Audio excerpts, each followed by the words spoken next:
What's up, golf friends? This is Jim Colton, and this is the Driven Golf Podcast. How's it going, Joseph? Hey, Jim. It's going well. How are you? Doing well. We're live streaming, so a little bit of an echo there for a second. But yeah, it's great. It's great seeing you, man. This is it's been a busy couple of weeks. You know, we're smack dab in the start of the big junior and amateur season. You know, the summer season. So I just wanted to bring you on, just talk about, you know, this is episode 45, talk a little bit about this episode, but then just all the comings and goings of junior and amateur golf. So I think we got to start with the Sunny Hannah Amateur. Yeah, how about that? Youngest winner, I think, in the tournament's history. I think the tournament scoring record. Yep. Someone that we know pretty well. You've seen quite a bit of, the last couple of years. Tyler Watts. Fellow lefty, looks pretty good in green. You know, make your futures bets for Masters champions, sometime down the road in the next 10 or 12 years. So what's your take on Tyler? Like, what's your observation about him? And when he gets hot, look out.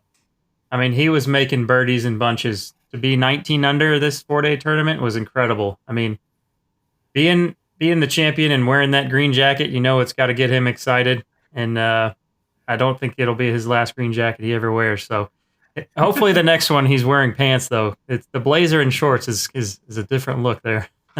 Yeah. So I do think my take on Tyler, you correct me if I'm wrong, is there anybody who's less afraid to go low than Tyler Watts that you've seen? No. He is deadly when he starts getting that putter rolling. Yeah. So anyways, I think it's been a while, but he won the Alabama State Amateur a couple years ago. I think shot a 62, was the youngest winner of that tournament scoring record. So it's a little bit of his MO. And I think him winning at the start of the summer could be big things for him, especially leading into the U.S. Junior here at the end of July. So probably one of the most hotly contested and highly anticipated U.S. Juniors we've had in quite a while. So pretty excited to see it. Yeah, that's going to be fun. And speaking of summer golf, I know you're on site for a 100-hole hike, something that's near and dear to your heart. So let's hear about the lowdown on what was going on there. Yeah, so you recall we had Will Smith from the National Links Trust early days, episode 4 of the Driven Golf Podcast. We were just young pups. He didn't even get a rap song. And I got to go back in the back catalog and take care of Will.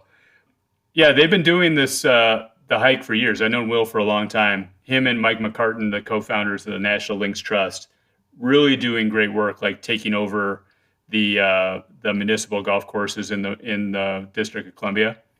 And they've been doing the hike as really one of their main fundraising efforts for 4 or 5 years now. And so they were having it. And, I've recently retired, so I have a little bit more time in my hand.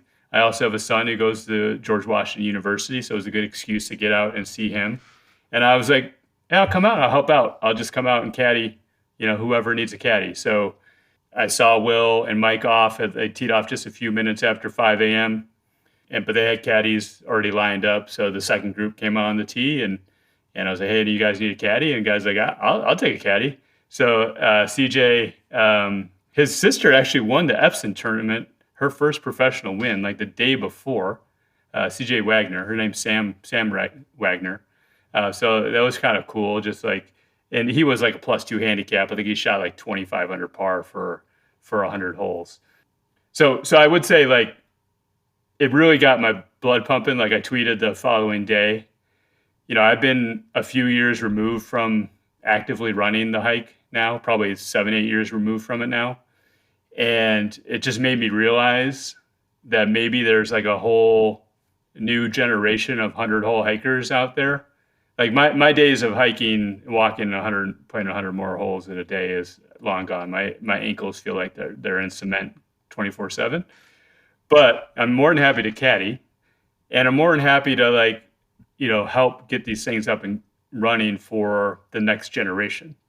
And I think like for these two guys I was spending most of the day with, like it was their first time, and they were using it as an opportunity because they just love the game, and they were just using it as a platform to do some good for these courses and this cause that they feel really strongly about. And I know there's hundreds, if not thousands of golfers out there that are in the same boat. We're building out the stats site, but like once we get that up and running, like probably our next project will be build out the platform for people to do 100-hole hikes. So I would say optimistically 2026 100-hole hikes, like let's make it happen. And I'm happy to caddy. If you want to do one, I'll caddy for you. Yeah, let's do it. Yeah, put me down. I'm definitely in. I got to get in on that. Yeah, but I do kind of like this idea of like some of the OGs like myself kind of passing the torch, but like caddying, helping out, caddying a few rounds, giving some tips and like, there's what you should do, that sort of thing. And then this new wave of generation kind of taking the torch and running with it and making it maybe even better than it ever was before. And just seeing how many people we can reach through this game. I think it just gives them a good excuse to give back to the game. So I'm excited about the possibility of maybe building that out for next summer. So if folks are listening to this, like, hey, I want to get involved, like, please reach out to us. And if we know that there's interest there, like that'll give us some motivation to keep plugging away. Yeah, that's awesome. Well, Jim, speaking of summer golf, it is June 14th, which means tomorrow is June 15th as we record this episode. And this is a big day for juniors. And I'm looking at the 2027 class right now. I've got it pulled up, and I'm seeing some huge names on this list. So what can we expect tonight? And if you're like me, you might stay up and check Twitter all night long and all in the early hours of tomorrow. So what can we expect? Yeah, I mean, I don't know what to expect, honestly. I mean, I think everyone was talking about the 2026 class. And in a lot of ways, the 2027 class, at least there's two names at the top that are probably going to generate more buzz than anybody in the 2026 class, which is really saying a lot, I think. So, and some of that may get sorted out early. Like some of that, like we maybe have some inklings on where it might be headed and the timing of it and all that sort of stuff. So it'll be interesting to see if our speculation is correct. But yeah, I think the rest of the class and how that shakes out will be really interesting. I think the one thing that was particularly interesting to me is the 2027 class is like very heavy in Florida. Like I think 7 of the top 11 kids are in Florida. So it could be, a big year for the Florida schools in terms of their recruiting efforts if you think that they have a leg up on the competition. And I don't think that's always been the case in previous years. You teased it a little bit. I'm assuming you're talking about Miles Russell and Charlie Woods, 2 of the big names there. I mean, yeah, I think so. I think so. All right. Good. So, yeah, I don't know who's one. It's probably 1 and 1A in terms of interest level from that perspective. Yeah. Gonna be Maybe fun they to go to the watch. same school. Yeah, you never know. Could be a powerhouse school. Yeah, for sure. So quick tease, like speaking of junior golf, you mentioned the rankings. So in this episode, we've had it in the can for a while, but we wanted to bring it out at just the right time. So episode 45, we've got the one and only Mac Thayer from the one and only Junior Golf Scoreboard, the de facto system for ranking junior golfers. Like if someone says like, oh, I'm 13th in my class, it's going to be their Junior Golf Scoreboard ranking. Like that is the one that means the most and has the most relevancy, whether or not you think it's the most accurate or whatever, but that's what I think most coaches are going to leverage and most people use as sort of the currency around rankings.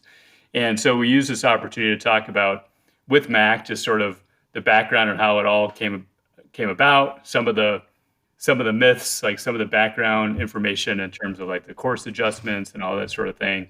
And I think he brings a lot of good insights because he talks to quite a few parents throughout the year that have questions.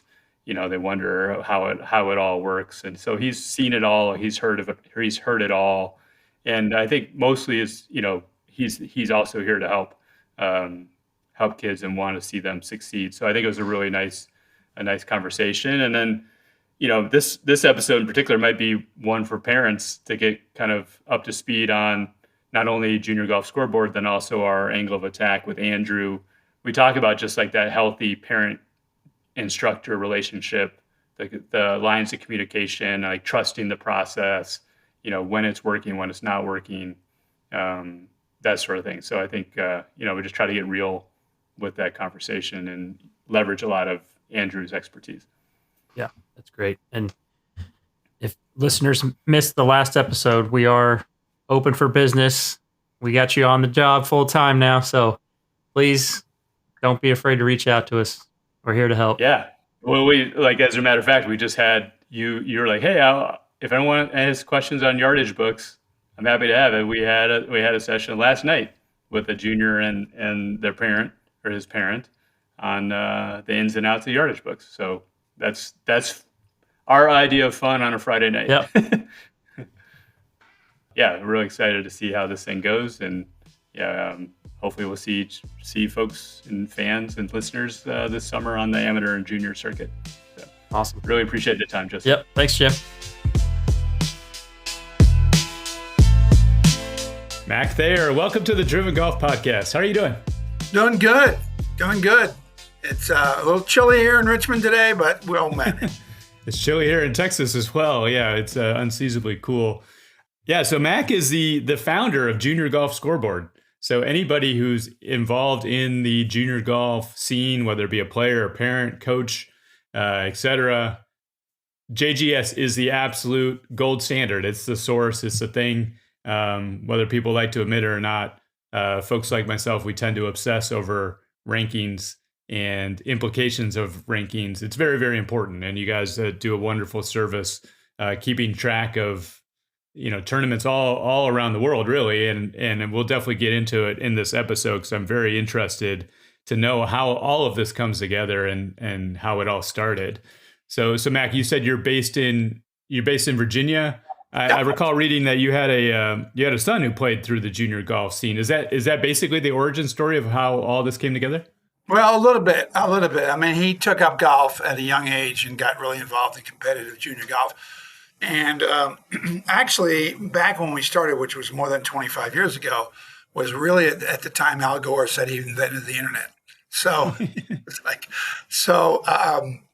we said, there's an opportunity there for a business in general. And particularly if you could collect data and put it in one place and people could access it, and it would become very useful. So whatever that data was. And selling dog food over the internet was not exactly the idea that I thought would work. Mm-hmm. So I said, well, what do we know? And I had a couple of partners at the time. What do we know that we know well? And competitive junior golf was it.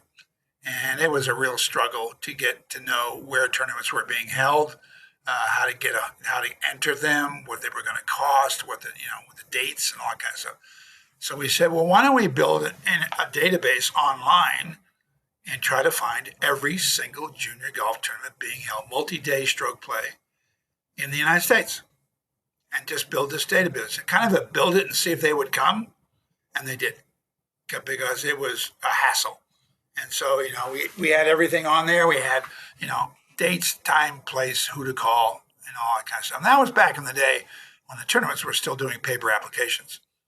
So you had to wait for this snail mail letter to come with a paper application inside, fill it out, put a check in there, and send it back. So we kind of knew that was going to change. Right. And so now, this day and age, nobody takes paper applications at all. So that's how it got started. My son was playing the sport. We knew the sport. We knew the lay of the land. We said, let's just do this. It won't cost a lot. Let's get it in one place. Let's start it that way. And we literally started in a utility closet. We really did, with a table and a dial-up telephone in 1997. And so there you go. Was there a moment where you kind of realized you were onto something, like where in those early days where it started to get a little bit of traction, like, hey, is this getting a little bit of notice, like that we might have something here? Yeah, we did. I kind of know it didn't happen real fast, obviously, because we had to be discovered. And so how we did that was we coaxed every golf organization that was holding junior tournaments and mailing out paper applications to put our business card in there. Didn't increase the weight of the envelope at all. And this is what we're trying to do. And the state golf associations were excited because nobody was promoting the talent of their players outside their state. And so the fact that we were going to give all these people national exposure, particularly for college coaches, really got a foothold. So we went down to our printer and said, "I need 70,000 business cards." And he kind of smiled and said, "You want to repeat that, please?" Anyway, and we mailed them out to these associations. So that's how we got our foothold. It was a little guerrilla marketing, and we took off from there. And word of mouth happened pretty fast. Didn't make any money the first couple of years, but then after, I mean, the internet itself was a mystery to everybody. So that was a struggle. How do I get on the internet? So anyway, so it took a little while, and but it grew real fast after that. Yeah. So here we are, like you said, over 25 years later. And, now the tournaments themselves have changed. Like you said, the entry, the live scoring is really the core of what you're doing, not too dissimilar to what you were doing when you started, just maybe the access to the data and the access to information is a little bit easier? No, I think it's basically making sure that everybody knows that where a tournament is being held and being able to see those results after the tournament is over, and then obviously rolling those results up into rankings. Now, there have been other things we've added on, like Coach's Corner and doing email blasts for people, tournaments who want to try to attract players, and we do some other stuff as well. But actually, the person that really put us over the top was Wally Uline from Titleist. He met with me, took me to lunch at a conference that we were both at, and he said, "You are doing something that is long overdue, and we want to support it." So to this day, Titleist is obviously a big supporter. Not all of it, but they are a big supporter of what we do. Yeah, that's great. So in this season, we're here, in early in the year. So there's not a whole lot of tournaments going on, but you've got these associations are issuing their 2025 calendars. AJGA calendar I think came out a while ago. But is this the season where you're working those phone lines, those emails, those relationships with those associations, making sure the calendar is robust for this upcoming year? Absolutely. In fact, I'm about to send out our annual January letter asking people to send us their. In fact, I already had an association email me last week saying, "Where's the schedule? When do I turn it in?" So that's kind of nice that they're anxious to get it done. Yeah. I send out an annual letter asking for their schedules. We send them a spreadsheet to use or a spreadsheet format to use. So we're not hand typing anything in, we're just uploading it. So it's one of our busiest times. We're doing that kind of stuff, is getting the schedules on the database so people can find them. And then, so let's talk a little bit about the methodology. I'll leave the course adjustment thing to a side, but just like the overall premise, you've got tournaments that are being held, different age groups all around the country under different conditions. But basically, I think the premise is shooting scores relative to the course rating. Was that like an early decision where hey, we're going to make this thing based on your scores that you shoot? There's these methodology choices that kind of lead into the rankings, like the logic behind that and how all of that came together. Well, I think, we basically knew the Golf Week rankings, which have gone away, were not the best way to do it. Points, we kind of agree that points don't really, they're too subjective. So we actually asked college coaches. We said, what do you want to see? What do you think is the most relevant to what you're trying to do? And if it's very relevant to the college coaching committee, it would be very relevant to the kids and the parents, since a vast majority of them are trying to go play college golf. And so the coaches said, hey, listen, if I can't see anything else, there's two things I care about: scores and yardage. I mean, that gives me a ballpark that a kid shooting 74 from 6,800 yards is different than a kid shooting 74 from 6,400 yards. Mm-hmm. So that's all I have. So I said, okay, so you want it based on scoring, right? And they said, yes, whatever you do, make it based upon scoring. So that's how it got started. And then we wanted a common denominator for all the kids to reflect the different kinds of golf courses they were playing. And so the coaches have said, basically what they said was, tell me how a kid gets the ball in the hole. I mean, golf is about getting the ball in the hole. That's what it's about. Always has been, always will be. And so we said, okay, but let's compare it to the course rating because kids play different difficulty of golf courses. So that's how the basis got started. Yeah, that's interesting. And then the other thing I think that you guys do is you throw out the worst 25% of their scores over the last year, which is sort of recognition. Like, look, golf is hard. Kids have bad days. But if you take that 75% on average, like that speaks a little bit to like the potential and maybe the level of excellence that player has, with these anomalies sort of aside. Was that sort of the logic behind that? Yeah, that's exactly right. I mean, a coach basically said, make it so not only how they score. I mean, I'll see the bad scores when I look at all their scores, but I want to know how they play when they play well. What's their potential? And playing well, 75% kind of shows them the player at their best. Mm-hmm. And so most coaches are pretty proud. And they can coach it. They can coach one of their players away from shooting 80. Yeah, it's hard to. Well, I guess it's probably not too dissimilar from college golf, right? Where you got 5 count for the guy shoots an 80, exactly. It's probably not going to count towards the team. So that's really interesting. So I'll tell you my perspective as a golf parent, someone who's been now I guess maybe like year 4 through this journey. Like I said, like Junior Golf Scoreboard. I mean, there was a time where I was looking at it really every day, just trying to glean information from it. And I think there's a lot of things that you can pick out from it depending on where you are in your journey. I was just conversing with somebody who's, their son is an upcoming freshman and not super highly ranked, like maybe like 20th in their state. And they're already talking about like traveling, nationally to these 3-day tournaments. And one of the things that I suggested was, hey, look at the guys that are ranked ahead of you in the state, maybe a class or 2 ahead of you. And like, when you just kind of click on you click on their number next to their name, it'll pull their history of their scores over the last year.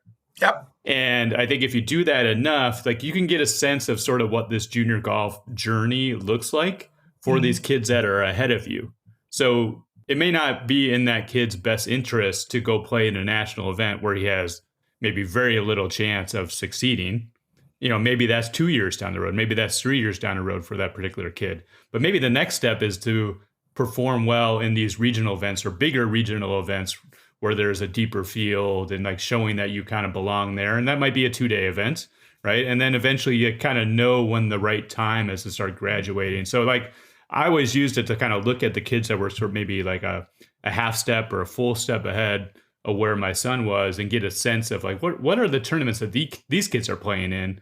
Should I target that this year or a following year? And if you keep progressing, like the beauty of Junior Golf Scoreboard is all this information is sort of laid out in front of you. I think that's maybe one of the more underrated kind of use cases of that information. Well, I tell parents the same thing. I fortunately have the fortunate position of being able to do some parent tough love with parents. And they get an awakening, and sometimes they take my advice and sometimes they don't. But I tell them exactly the same thing. Look at the kids that are ranked ahead of you. Like, for instance, what is your scoring differential versus the 5th kid in your state scoring differential? And if you shoot 1 shot per 9 better on a consistent basis over the next few months, and you move up in the rankings, those 2 shots in your differential, where does that put you? And don't worry about, you actually narrowed it down to the state. I tell them, don't worry about your overall ranking. What you want to worry about is your class rank. Mm-hmm. That's how coaches recruit. They recruit by class. They don't recruit, And so, and the other thing I tell them, Jim, is stop obsessing on the absolute number, whether your kid has moved 1 or 2 spots. You probably don't have any control over that other than letting your son or daughter have their clubs do the talking, because it really matters what band of players you're in. So if you're class 2028, are you ranked 75 to 100, 100 to 125, 75 to 150? Because coaches look, they don't care about the absolute number unless you're number 1. But they really where are you in talent wise? Because everybody who's ranked 65 to 105 is the same player. I mean, they're pretty darn consistent, same player as far as scoring is concerned. And so, coaches, there are coaches that don't look at the top 50. There are coaches that don't look at the top 100. They can't get them. They can't recruit them. They're up against just 7 other coaches who have better programs, whatever the reason. So they'll look. Coaches look all the time at a band of players in a class, girl or boy, that are ranked, say, 125 and higher. There are a lot of good kids there or are beginning to show good potential. So the rankings help in the sense of whatever other players playing in, which is what you just mentioned. But I give a lot of talks about stop worrying about what your absolute number is. So the other thing, which I'm guessing you get a lot of questions, emails, and maybe calls on, is the course condition adjustment, which you guys put in just, I don't know, 4 or 5 years ago now. Yeah. I think this is something, there was just a lot of confusion around how this all operates, the justification. I think parents, we tend to get hyper-focused on our kids' sort of journey.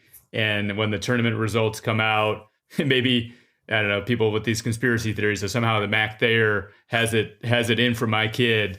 Could you just talk about how all of that came together, the logic behind it, and maybe demystifying some of that as well? Oh yeah, I'm ranking 15,200 kids. I got notes on all of them. I'm going to get this parent or that parent because they just bothered me with a phone call. I mean, I spend all day doing that. I mean, it's just obvious. No, not really. I don't have the time or the energy, and I couldn't do it. So the course condition adjustment was really set up originally. One of the original logic was the kids who play in fall golf in October, November, and early spring in Minnesota and Indiana are at a disadvantage to the kids playing in Arizona, Southern California, and Florida. They just are.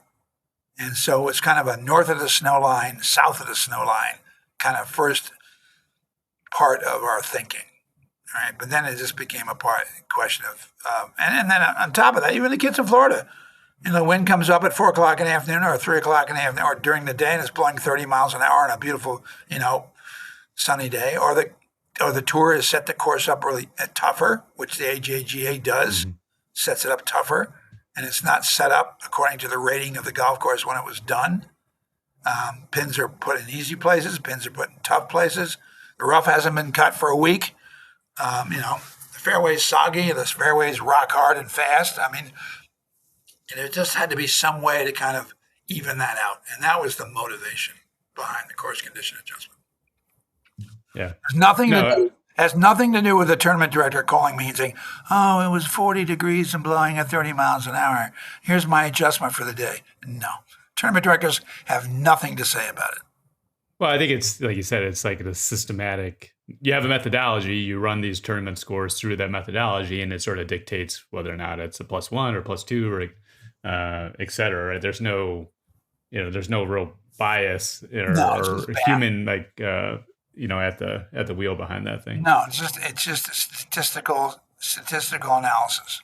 That's it. Yeah, and I will say this very, very clearly for anybody who has their doubters, that the JGS and the accuracy of the rankings is better with the course condition adjustment than without it. Absolutely, like the logic behind it absolutely makes sense. Like you could quibble around the methodology and maybe the min-max cutoffs or this, right. Maybe like you could argue like maybe you need like half stroke increments as well. Like you could implement that as well, and then maybe that, because what I observe at the high end is like a lot of tournaments get the 4-stroke adjustment, and maybe in some cases like I'm thinking about the Dustin Johnson World set up very, very tough.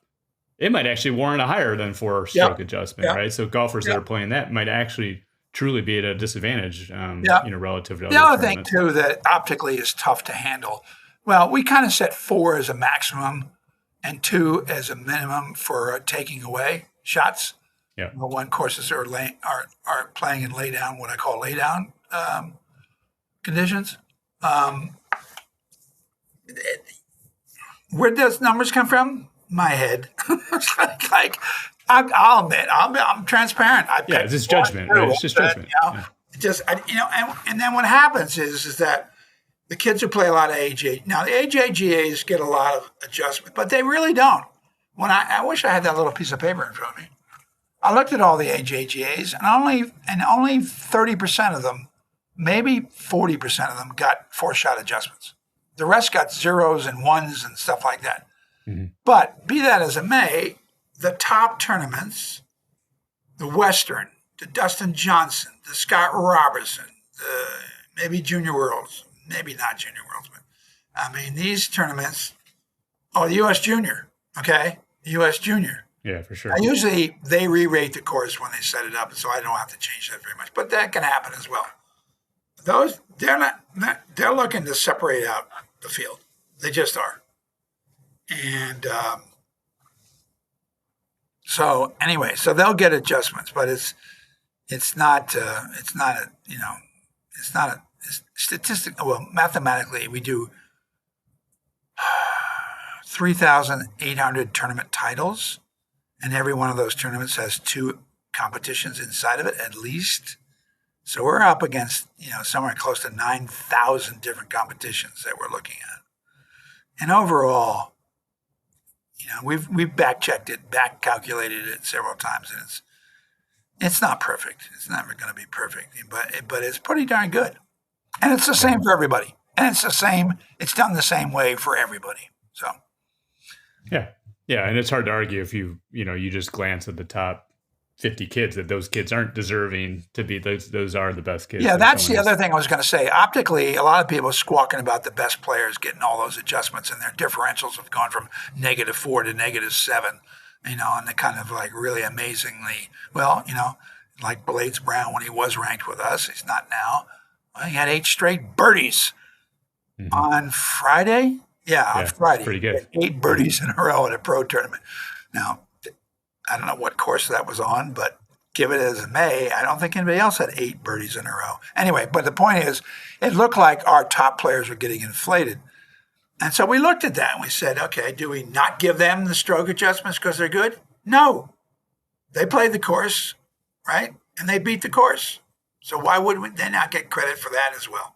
So we have looked at that. That is an optical thing that people have talked about in the past. Yeah, and I think the other thing you do is you take out the top 10% and bottom 10% of the field going into the tournament. Yeah, so they're not being used to calculate the adjustment. Right. Yeah. Okay. I mentioned sort of one of my sort of use cases for as a parent, navigating through this Junior Golf Scoreboard. Are there any other sort of value adds that maybe that I missed, or you would say are, there's a subscription model, right, that make it worth whatever it is, the $35. Well, you can for the rankings right now, you can subscribe to the rankings, which allows you to do all the things you can do on the rankings. We have obviously a golf and academic resume, which we encourage for visibility. We encourage people to use, and that works. As you can see on our website, the list of various graduation years and the ones who've had resumes. So that's. I'm sorry, I'm not as familiar with the resume. What does that get you? The golf and academic resume is for $195 a year. Highlights your name. First of all, put your name out there visibly. But it does it a little bit by highlighting your name in green in the rankings. That means you have a resume. It highlights your name in green inside the tournament results themselves. So a coach will know right away that if they see your name or a player's name, they know right away they can learn a lot more about the player without having to track it down through Facebook or anything else. So it just makes it easier for the coach. The biggest thing with coaches on the Junior Golf Scoreboard is they have what's called a recruit watch list. And you're hoping that the coach is going to click on your name and stick it in their recruit watch list, whether you're a ninth grader or a 10th grader, whoever. Because then every time you play, if you're a resume user, every time you play, well, not if you're a resume user, it doesn't matter if you're a resume user. If a coach has you in their watch list, every time you play, good or bad, they get an email. So you can imagine, you play 5 times, that's 5 emails, 5 times the coach was reminded of your name. And so that's good. That's good. And so, it allows you to put all your contact information in there. And the resume is full. And it was designed by coaches, again, who said, here's what you need to put in the resume. So the template that we encourage you to use rather than a PDF is that we keep it up to date automatically with all your scores. You don't have to constantly go in there. That's all done. You have access to it 24/7. That's good for a year. And it just, and every time you sign in, you can see how many times coaches have actually, you can't tell which coaches, but you know how many times it's been touched by a coach. So that's interesting. It's got a good reputation now. Another thing too is if you're ranked, let's say 122 in your class, and the coach is looking there and your name's in green, they're skipping over the other players who don't have resumes. It's just so easy for them. They click on that name and boom, they can see everything you need to see for that player. Versus Johnny or Jane or whoever who's ranked 5 spots ahead hasn't decided to do one. Your child or that one with a resume is going to get looked at more than even players that are ranked ahead of them. Yeah, now you mentioned it, it seems like a little bit like a signal of like, hey, look, I'm here, I'm interested, I'm looking for a spot, I'm eager to show off my resume, and in the academic side too, as well, is really important. We don't ask for transcripts. We just ask for an estimate of a GPA. A freshman or sophomore is going to have sort of, not a well-developed GPA, but, it's ballpark. And anyway, if the coach really gets interested in it, you're going to have to send the transcript anyway. I did want to dig into the coaches aspect in terms of what the coaches get. Sure. One thing I imagine is out there that maybe juniors don't necessarily have access is more like this journey in terms of like how the diff has sort of progressed over time, or like this, is there something along with sort of the history of how the rankings have evolved? Yes, we've added things from time to time. Coaches do have access to what's called the trend report. Okay. And they can follow, we can pull up a player's complete trend report of where they're ranked in their class, percentile-wise, where their differential has progressed. Sorry for my voice here. Where their differential has progressed, and also where they've ranked in their class. Are they ranked in the top 25%, top 50%, top 2%? So they can see that progress over time because junior golf, as you well know, is a development process. And so they just want to see if a player is getting better. So they have what access is called to the trend report. Now we're thinking about adding that to resume users so they can, actually add it to their resume. So that's one element we're thinking about doing. But yes, and we've had that trend report for years. One of the most popular tools that coaches have access to. And we've just added in a whole suite of tools last fall, a whole bunch of them. Other things that we're doing now that we were not doing. We were planning on doing, it was kind of halfway done. And I said, well, the coaches convention's coming up. I need to, it's time to get this done. And fortunately, my guys were real good and worked hard, and we were able to launch it at the coaches convention. So there's all kinds of charts and graphs and this, that, and the other thing. And we're thinking about, if you're a resume user, saying, okay, for another $50 or whatever, you want to see what coaches see? Okay. And then, you could cut and paste whatever. I don't know how to do that yet, but yeah. So, yeah. What else did you want to ask about coaches? Well, that basically, and I imagine the filtering and stuff, because like what you said earlier, I think is really important. Like these kids are maybe grouped in these buckets, and coaches tend to target. They sort of know the group, the bulk of the group that they can really go after. And really, like the job itself is finding the gold within that range, like finding the one guy that's hopefully going to be the best amongst those 25 in that particular category. So I think the trends are helpful, just like the kind of X-ray vision of just like reading between the scores and the trend line, and obviously watching the player and in person when they get that opportunity to see if does this kid have the potential to really show out. No, there's a whole bunch of coaches that don't have the money to travel. They just don't go to tournaments. I know a coach, a D3 coach, which I know it's D3, who couldn't drive across the Hudson River for a tank of gas because his AD wouldn't let him, wouldn't pay for it. Now I think the coach won anyway, but I mean, you got to understand there's a percentage of coaches who do what I call desk recruiting because that's all they can afford to do. They don't have an assistant coach. They don't have whatever. Now, these are not the top 50 ranked D1 teams, but as you move down the college rankings, the probability is they have limited recruiting dollars is very real. So looking, the other thing they can do in the coach's corner is what's called the improved player report. They can put in, a graduation year, a gender, a graduation year, an area of the country, and they say, show me any player whose recent scores are X strokes better than the average of their older scores. It's called the improved player report. It's kind of similar to the trend, but this time you use raw scores. Just Yeah. And that's another thing that coaches have, that they can find those late bloomers, those hidden players that you just mentioned, who are suddenly getting better. The other thing that I think is a really nice resource for players and parents, especially, is you list basically all the D1 signings going back, 3-4 years now, and at all levels, and sort of the diff level when they committed or when they signed, and that can be instructive with respect to like, where do you need to be? Like if you have schools in mind, like I don't know, I want to play at Oklahoma one day.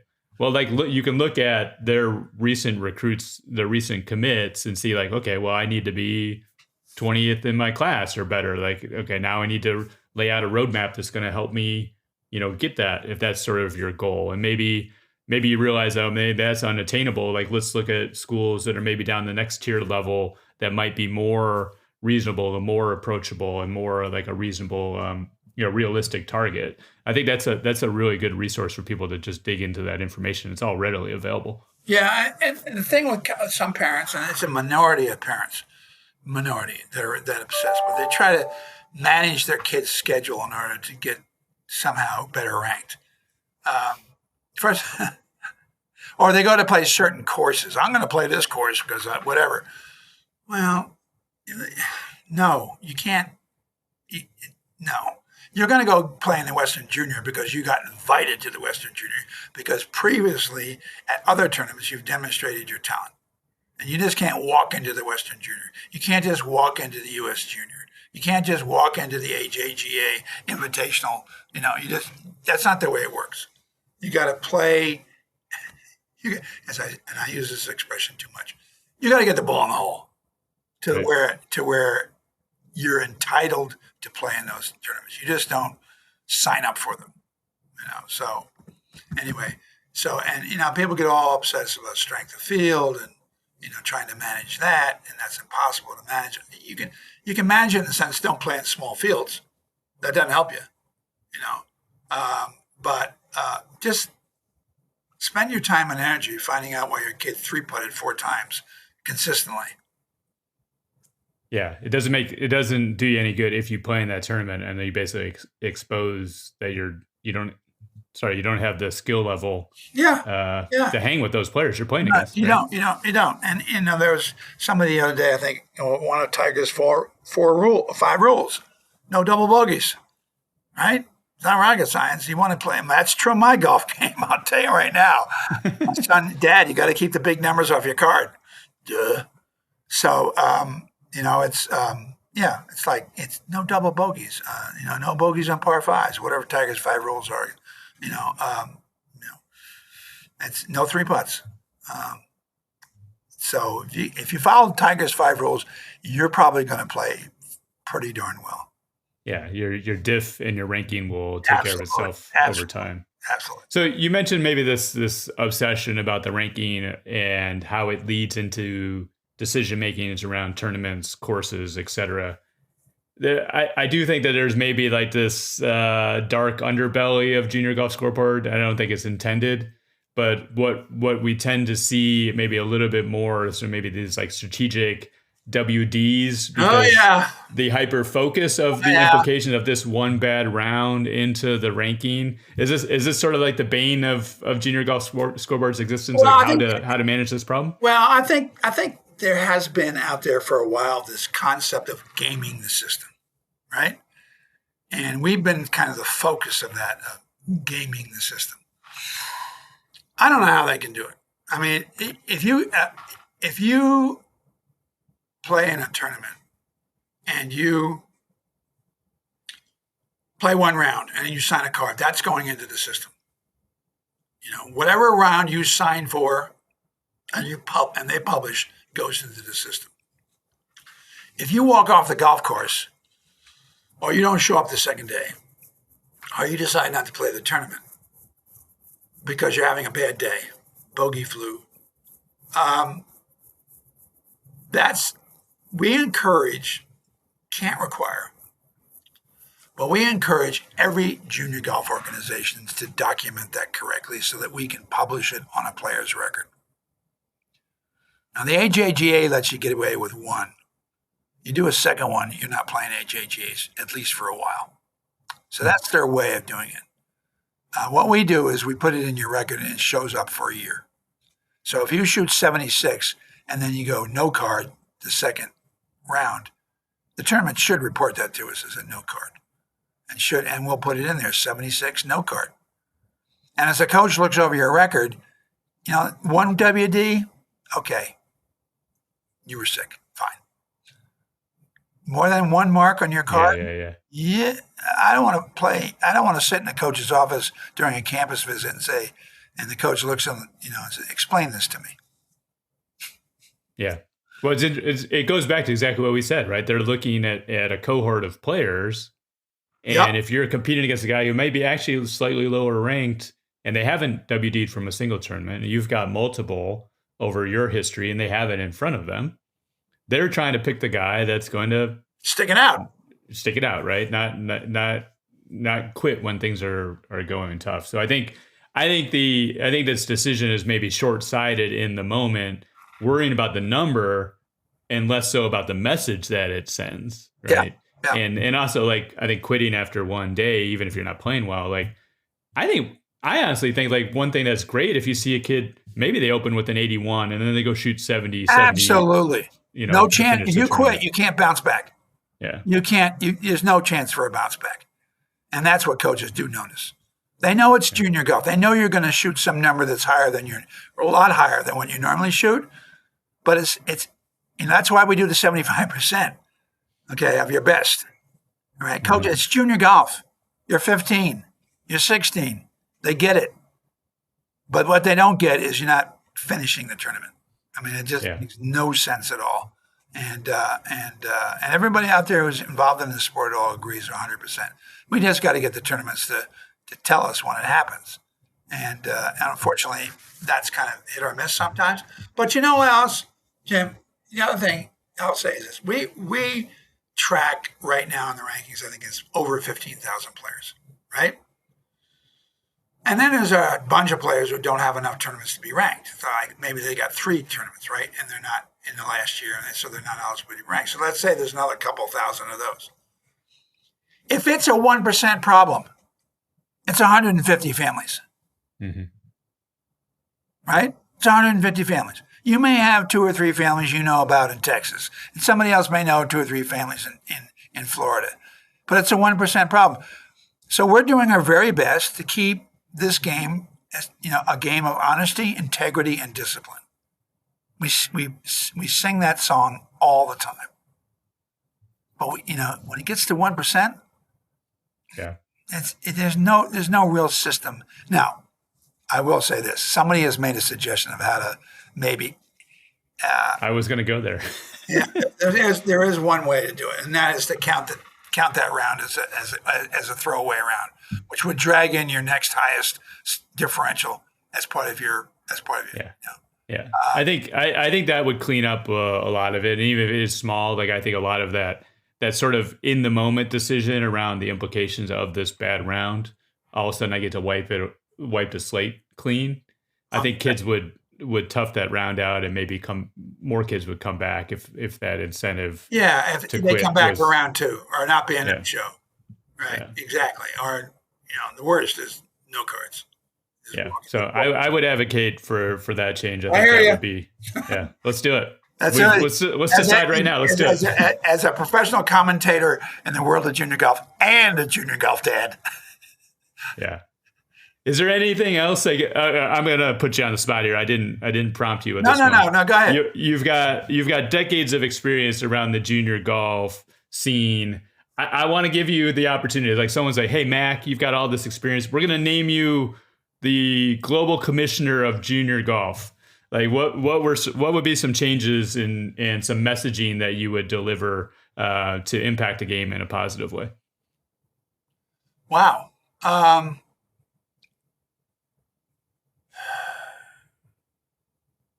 It's a tough one, right?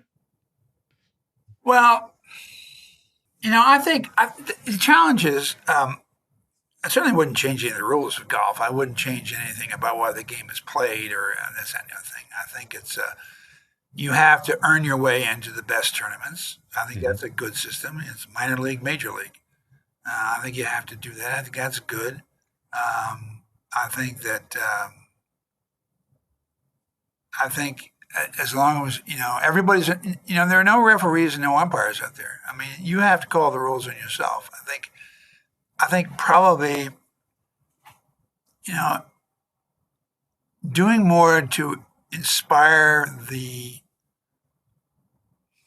best elements of the game, honesty, integrity, and discipline, and putting that message out there as part of a policy. Don't tolerate those who don't around you. And to make it different, and getting these kids to tell on a fellow competitor that they're cheating or stuff like that, that's just not in a teenager's brain. It just is not there unless the parent really puts it there. And the parent can't say anything because they're just a whining parent. But I think somehow if every tournament organization were to start with a philosophy of competition and what it's about and put it in their player policy paragraphs, I think that'd be one. I mean, we need to, for whatever reasons, we need to inspire people to do the right thing. And I think that's one great thing about golf is that that's what that is. The game, because it doesn't have anybody watching you all the time. You have to. I think that would be if somehow I could contribute to that philosophy, contribute to that part of it, just because I love the game and what it does for kids and and lessons to teach. That's the biggest thing. As far as the mechanics are concerned, I don't think there's much that I've noticed from the data that comes in that I think needs to be changed. I mean, this game has been around a long time. The rules are pretty good. The rules are pretty good. USGA has made a real effort, so has the R&A, to simplify the rules over the last couple of years. And I think the golf ball controversy notwithstanding. I think there isn't much. I think just that. I mean, I hate to be a philosophical elder statesman. No, I think that's good because I think a lot of these, like I said with the WD, it's there's a lot riding on these rankings for better or for worse, right? There's a lot riding on parents that have put a lot of money, time, and energy, and maybe too much time and too much energy, too much focus on the sort of D1 scholarship. And I think what you're really getting at is like the lessons of the game are actually bigger and go well beyond whether or not this kid plays at the next level, right? You learn about yourself. You learn these valuable lessons around integrity and discipline. And I do think this game, the thing that makes it great is sort of this sense of real discovery about like what you're capable of and setting a goal and maybe, striving to just having the discipline to see how good you can be. I think the one thing that golf has, and people say this all the time, is that you can never be mastered, but you just keep grinding at it. And I think that there's beauty in that grind. And I think people could just get the value out of that and not worry necessarily about the implications. Yeah, I think where you're ranked, what group, let's not even think about absolute number of where you're ranked, but the group of where you're ranked is totally in the control of the people who live in your house. Yeah. I mean, getting better, and there are other players who can be better than you, and for a while you're not going to beat them, but what, the one statistic I throw at the parents that talking to the phone, I said, listen, if your child is not going around the course in 31 putts or less, And that's an easy number. 31 putts or less, they're not competitive. Not for top D1 programs. They're just not. So start with that, because you can putt, you can practice putting on the linoleum floor in your kitchen, whatever. That's something you can do in-house. But that's a number I throw out at them. Yeah.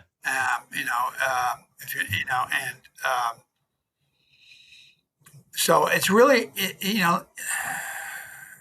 I said it to my son when he was a junior, and he's a very good amateur golfer now. Ranked in Wagger, 6-time mid-amateur player of the year in Colorado. He's an excellent golfer, a real student of the game. Knows more about Wagger than he should. It sounds like he and I would get along real well. Yeah, right. But anyway, I said, Christopher, when he was young, I said, you got to let your sticks do the talking. Okay. Don't worry about it. There's the hole. Go get it.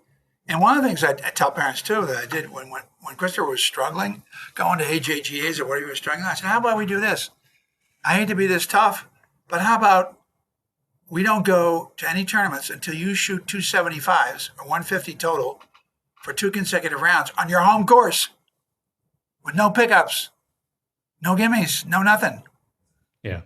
And because now that's 156 or 160 or something, depending on the age of the kid, might be a more appropriate number. But whatever the number is, if you got to do, and I can't tell you the number of parents who have said to me, "I never thought of that." I said, "Well, make them prove it at home. If you can't prove it at home, or she can't prove it at home, then find out. Yeah. Don't punish them saying we're not going to tournaments. Go get somebody to teach them why. Invest your money in that, because at $400 an entry fee, that's 2 or 3 lessons. That's a really interesting point. We're actually, Andrew Lewis is my son's instructor. We have a segment where we really focus on junior golf topics. And one of the things I think we want to explore is this concept of maybe playing in too many tournaments, which is a little bit related to what you talked about.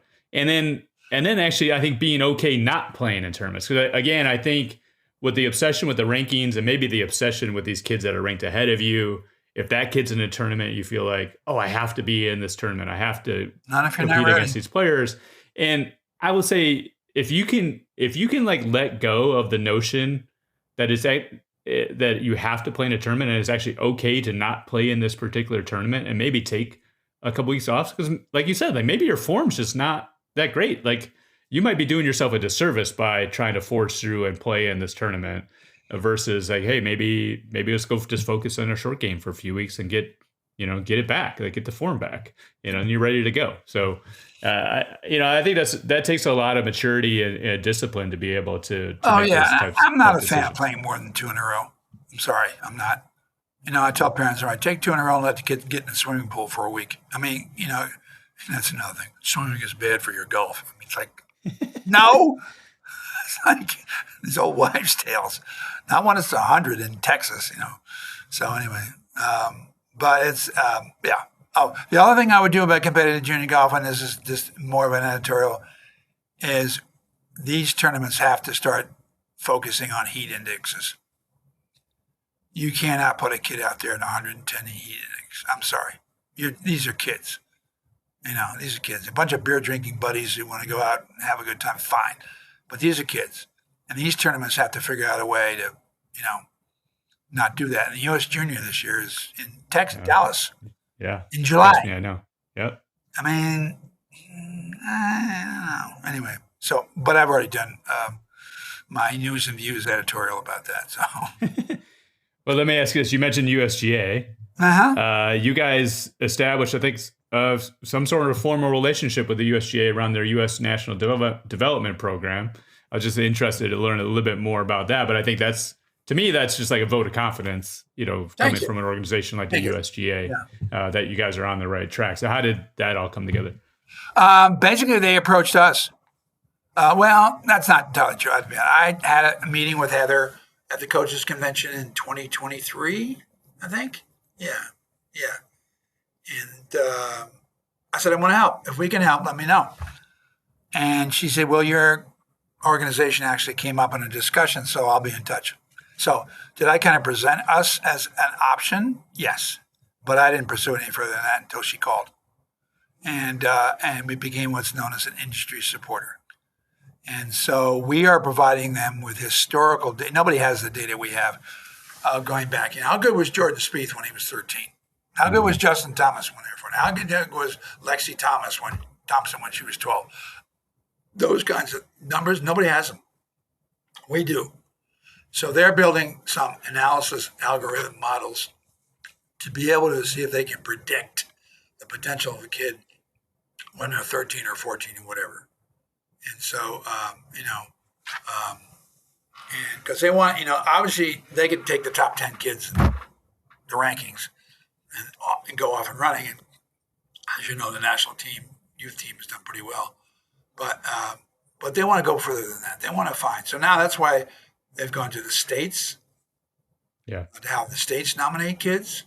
And I'm sure the states are tending to nominate their best players, because they want their state to look good. But I think that basically they want to go deeper than that, and we enable them to do that. And we also guide them towards tournaments we think are worth getting into. They've already made an agreement with the AJGA for a certain number of spots in their tournaments that their national NDP kids can go and play in, so that they can go. Chris Zambri, who's the national coach, so he can go and maybe watch a couple of kids who they may be considering. And it's an open application process too. You can apply to the program. They just went through an evaluation of that a couple of weeks ago, I think. They got together and their team started looking at kids. But that's what they're using us for is right now, historical predictive data. Yeah. Oh, that's really interesting. Yeah. Like you said, you've got a gold mine of these players going back in time, which I think could be a huge resource to them if mined, correctly. Like you said, they have very ambitious goals and aspirations for this program, not just for the top of the pyramid, but just broadening the reach and the impact that golf can have. And maybe we can close here, because I think you said you get a lot of emails, you get a lot of calls, you offer a lot of advice. I'm hoping that you receive messages and emails and calls from people that are thankful for the service that you provide. And I have to believe that has to be very rewarding to see the journey that these kids are on. Like you're seeing it, you see it in your system, you see it in the history, and it's leading into truly like life-changing opportunities for these kids. So I imagine that's probably the best part of the job. Yeah, it is. I don't get to know the kids personally very much. I mean, when you become number one, you get a trophy from us, which reminds me, I got to send out a new one. So that's as close as we. And now on this, and we do interviews from time to time. I mean, I see the kids at tournaments, and they kind of know who I am, and so. But I don't get really. I can't tell you if the kid has anything about the kid other than he's playing golf or she's playing golf and how good she is. And, but the phone calls of parents, it's funny. The calls that we get thanking us for what we do, and maybe they're just trying to butter us up or something, but those are very frequent. The calls we get from somebody who's upset is minimal. It really is minimal. And I always try to make a friend by the end of the phone call. I try to make it so they understand things they didn't understand. So, but we try to really work with parents, and a lot of the parents always start the phone call with, "I don't want to be one of those parents."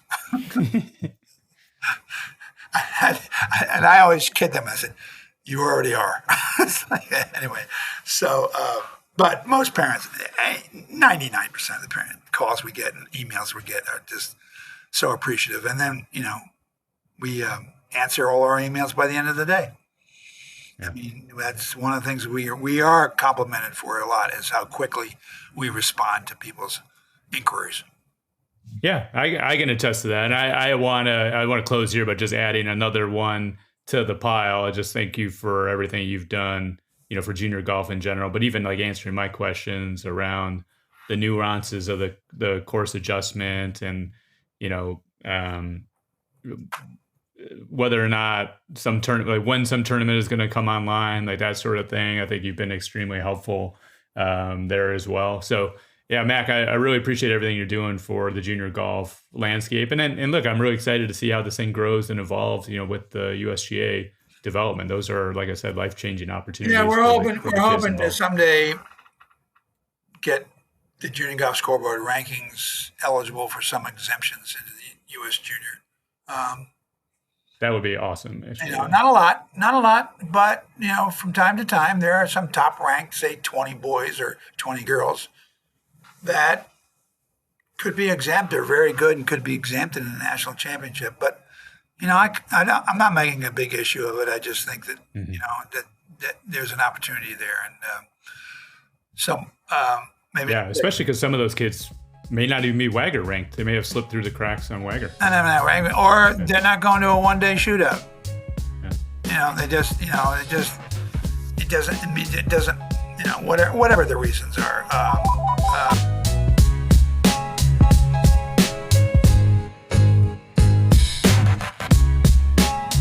Andrew Lewis, welcome back to the Angle of Attack. Hey, Jim, what's going on? Hey, how's it going? So, everything's good. Wanted to tackle this topic. I've been thinking about it. We're sort of early on in the PGA Tour season. I was tracking guys out of Q School and like their first event on the PGA Tour. Some of these college guys, their first events on the Korn Ferry Tour. We had Blades Brown entering his first event as a professional. You can extrapolate sort of that topic even broader, even in this junior golf landscape of guys like maybe playing in their first AJJ event or playing in their first, big national invitational or maybe amateur event. Like there's a learning curve, I think, anytime that you level up. And I think that I'm just calling them like rookie mistakes. There's like these pitfalls and traps that kids and amateurs and even pros are maybe constantly running into. And in the meantime, like they still are trying to perform against guys that have been there before. So I'm wondering if there's a way to think about like what are some of these common pitfalls, and then we can get into like, are there ways to maybe avoid them so you have the best chance of success when you're first kind of leveling up? Yeah, I think number one is like let's just think about like a PGA Tour player. When you're on your rookie season, you're going and playing all these places for like the first time. And you're having to play against all these guys that know these courses. Their caddies know it. I mean, hopefully you have a caddy that, has some knowledge of it. And so I can imagine that a big problem, especially if you're playing an entire year, is you are trying to learn as much as you can about every course, playing 18 holes. I mean, think about the Amex. You're having to play, 3 practice rounds on 3 different courses. Where if you're a veteran, maybe you play 9 holes here, 9 holes there. Like you're not getting as tired as those other guys. And so I think what happens in general with like a PGA Tour rookie is when we talked to Raul last year, I felt like he was kind of exhausted, just as you're not making a ton of cuts maybe, and you're having to put in more effort than the average guy because you just don't know these courses as well. So, and I could think you could even see that in some of these junior events. If you're a kid that's going and starting to play 2-day events versus kids that haven't, like you're going to put more pressure. You don't know the golf courses. And so, as best you can, again, going back, we've talked about this multiple times, you have to have this blueprint of what success looks like heading into an event, from sleep, recovery, food, nutrition. All of those things go into good performance besides good golf. So, I mean, I think that's number one is like, you just have to make sure that you're not wearing yourself out to where on the, 27th hole or 63rd hole going to the back 9, you're not completely wasted mentally because it's just your brain's a battery. It only has so much energy. And then, you stumble coming down the stretch. Maybe that's what happened to Scheffler on Sunday. Maybe he was exhausted. I think what this boils down to pretty much at every level, because obviously the courses are getting harder and the competition's getting higher, is I think it just comes down to like big number avoidance, right? So I think like you talk about this sort of exhaustion, like that's going to lead, I think, to mental mistakes, probably just as much as like physical issues, right? I think it's just really kind of around decision making, mental fatigue, and those are the things that can oftentimes lead to putting yourself in a position to make a big number. And then, so I think that's really, I think like, I just want to go back to like one of our early episodes of Angle Attack around double bogey avoidance. That seems to be like something that everyone should listen to prior to this first time that they're leveling up, kind of reminding them that, hey, you might get punched in the mouth, like in your first 5 holes of like leveling up. And you may have this moment of crisis where you're thinking like, do I really belong here? You know, do I have what it takes to stay here and compete here? Or you see guys like, I can't possibly beat this kid, you know, or beat this guy.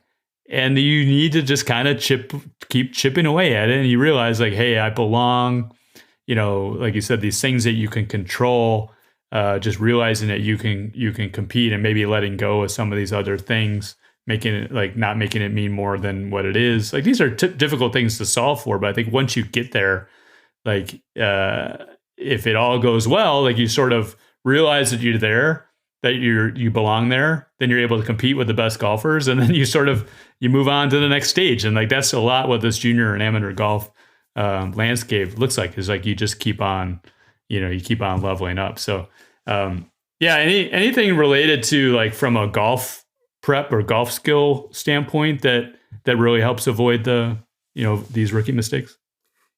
Yeah, and this isn't specific to the PGA Tour. I think it's when guys go to college or when they get to high school.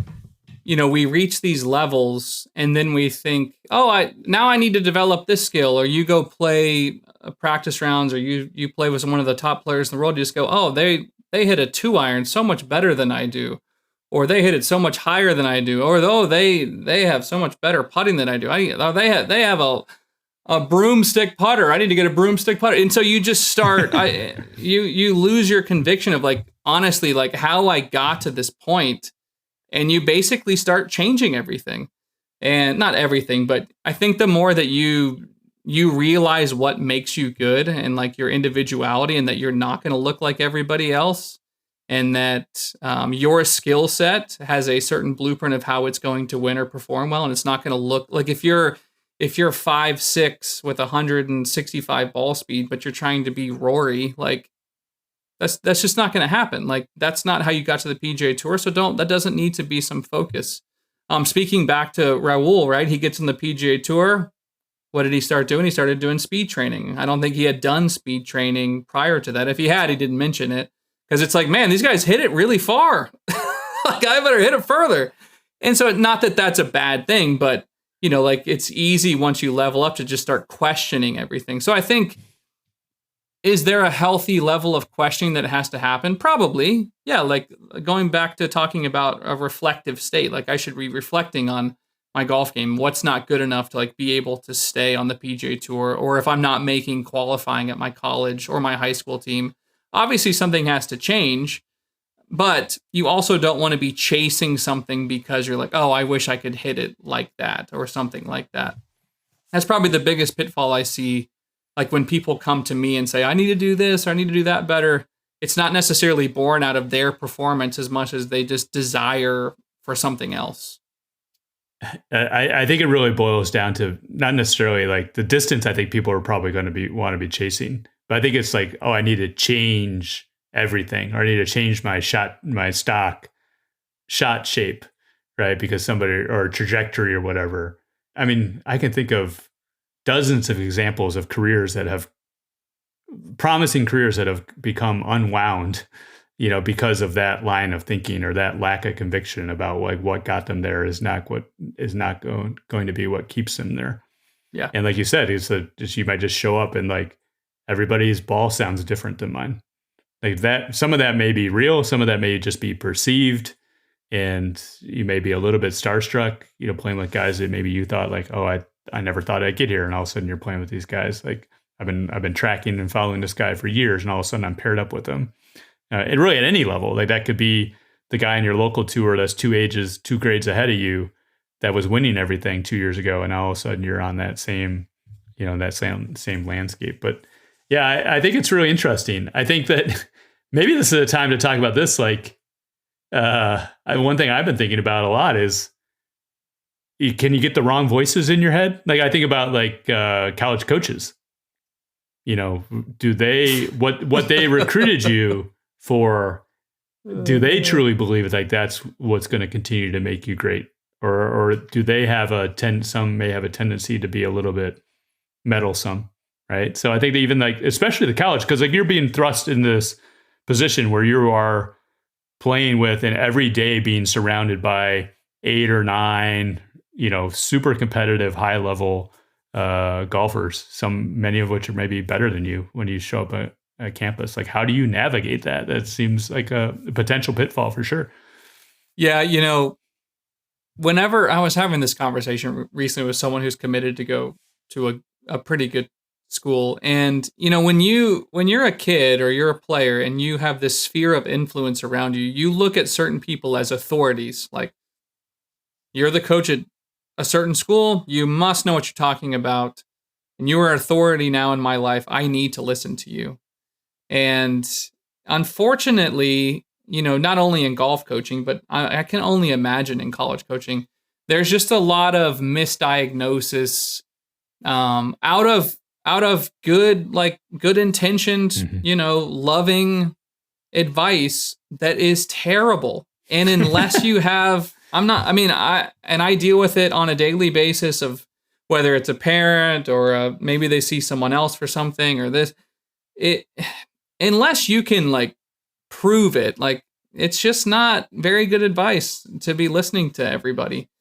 So no, I would be very careful with who I listen to. Not that your college coaches don't, and it's not even about knowing things. It's half of it is should I even say this? Does this person really need to hear this at this moment?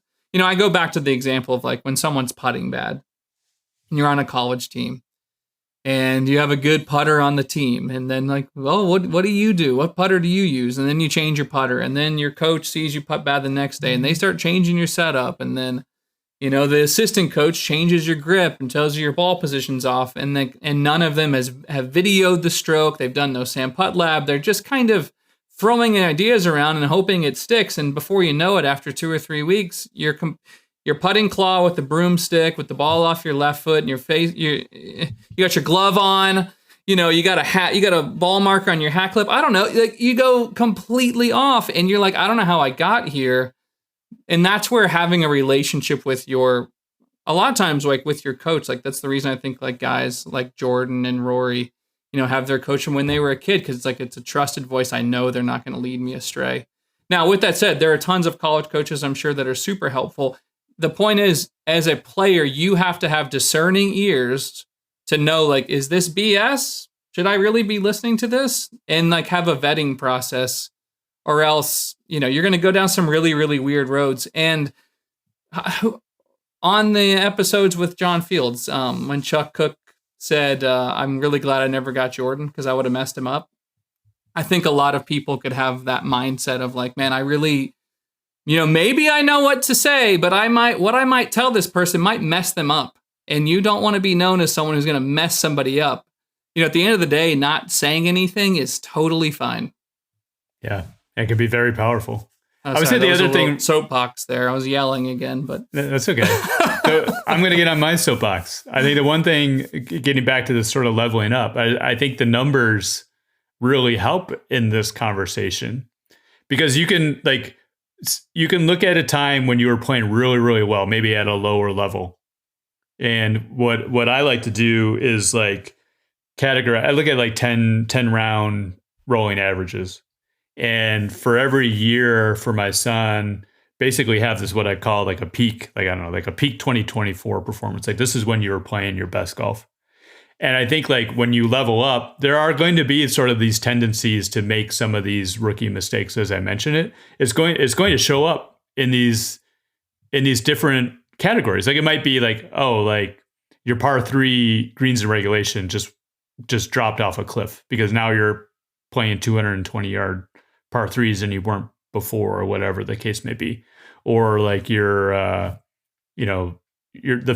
penalty for missing a fairway is now bigger than it was before. And you see this sort of this drop from tighter fairways, tougher courses, and maybe the rough kind of quote unquote penalty is now higher. You can see that's sort of the source of the issue. So I think it allows that opportunity to take an objective look at what's going on with this transition. And if like you said, the coach or maybe this trusted sources, if they're kind of speaking truth through the numbers and is supported by the numbers, that can help vet it, right? If they're trying to throw something to see if it sticks, but it isn't really consistent with what the numbers are saying, like maybe that gives you a lens to kind of view it, and also like an opportunity to just have sort of like a safe, objective conversation, with your coach, maybe if you disagree with them, right? Because something doesn't line up. It isn't just like your opinion versus mine, or I'm being defiant or defensive, or whatever the case may be. So I think there's a lot of truth in the numbers, and I think that only happens if you start tracking it. I think you want to be tracking it when you're playing well. You want to be tracking it when you're making this sort of leap to see, like, is this transition happening as you expected? I think like we're just kind of starting the year here. Like when you start a year, like getting a sense of like, how is this year trending? Is there something that maybe we lost? A lot of times you're sort of leveling up with the years as well. So I think that's a really good opportunity, and maybe just a way to sort of attack this in a way that's kind of pointing everybody in the same direction. Yeah, the only thing that I would add is I think it's tempting when you're playing a lot, whether that's on the PGA Tour or in college or junior golf. If you're changing things day to day, because like yesterday I was hitting it like this and today I'm hitting it like this, and like you're constantly trying to fix that versus like things are relatively the same. Like I'm trying to keep things relatively the same and simple. I don't think you'll have as much variance. I think whenever someone's playing bad, like they're so quick to want to change a lot of things, versus I'm sure that their swing thoughts or their processes were the same last week and they were hitting it well. Just for whatever reason, something's just a touch off. Most of the time it's like 95% there. It's just that little 5% could be. I mean, honestly, when someone's setup changes, the ball flight changes a ton, but we start changing our swing because the ball flight's different. Yet I moved my ball forward, I didn't recognize it, which goes back to my process is not, I didn't check that. I didn't check my alignment. I didn't check my grip. I mean, the beauty of someone like Scheffler checking the little things is I think the reason the big things don't change. So, like the more that like what you're looking for day in, day out, I don't think you have these, big ups and downs in your performance, which then hopefully leads to you just feeling more steady. Yeah. Like we've heard from time and time again, success leaves clues. We heard that in this episode, actually, with Coach Limbaugh. And you mentioned some guys, right, that have been with their instructors for a while. And like Scotty Scheffler, I think is a perfect example of someone who truly sticks with his process, this very well-honed process. Yeah. I don't think he is going to sway with the wind. No. So he always kind of brings it back to the roots. So with that, I think this is hopefully a helpful episode for folks to help with that transition, help with sort of the culture shock, sort of say, of kind of leveling up and getting adjusted to a new level of competition, like get back to sort of the truths and the fundamentals and the things that made you really great, and a quick plug to use the numbers to help and guide in that process. So if folks have any questions, they can reach out to you, Andrew Lewis Golf on Instagram, and A Lewis Golf on YouTube. So really appreciate the time, Andrew. Absolutely. All right, thanks all. The Driven Golf Podcast is produced by Joseph K. If you like this episode, like it, subscribe, pass it on to a friend who might be interested.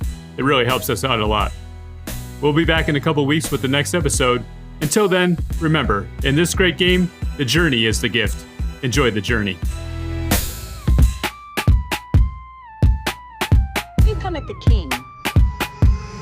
Built from scratch where the wires ran cold. Closet floor plans but the grind felt bold. Stats got weight, they don't bend or fold. Truth law clean and the system gold. Tournaments track when the mail ran slow. Ranked off skill, not the name you throw. 4-round stats in a one-day show. Nah, you climb when the real scores grow. Each stiff earn ain't a fluke in sight. No hacks in the field, just fight or flight. Best 64, that's how we write. Built off bounce backs and long dark nights. Course got wind and we bake that in. Adjusted for struggle, not skin deep wins. Talking about rankings, better speak with sense. My line's still low like a filing mince. Come at the king, step with rage. I write like a blade, I fight with the page. Speak like a storm in a world decayed, but miss that swing and you just get slayed. Come at the king, ain't no myth. I breathe this crown, y'all barely exist. I run clip, go math. Logic built strong, no emotional path. Stack like scores in a trend line graph. Kids try cheat, but the record will laugh. No ghosts in the code, just grind, refine. Bounce back rounds, tell the coach your mind. No quick marks, just play design to show what you are when the stars don't shine. Back end sharp with a clean ass pass. Track that form like a shooting star. Clubs talk truth when the crowd's on pause. We rank off fight, not plastic applause. Zone for the ones who don't chase flash. Earned invites, not a cash grab dash. So come at the king, better bring that class, or you face that cut when the diff gets slashed. Come at the king, step with rage. I write like a blade, I fight with the page. Speak like a storm in a world decayed, but miss that swing and you just get slayed. Come at the king, ain't no myth. I breathe this crown. Y'all barely exist. I run this town.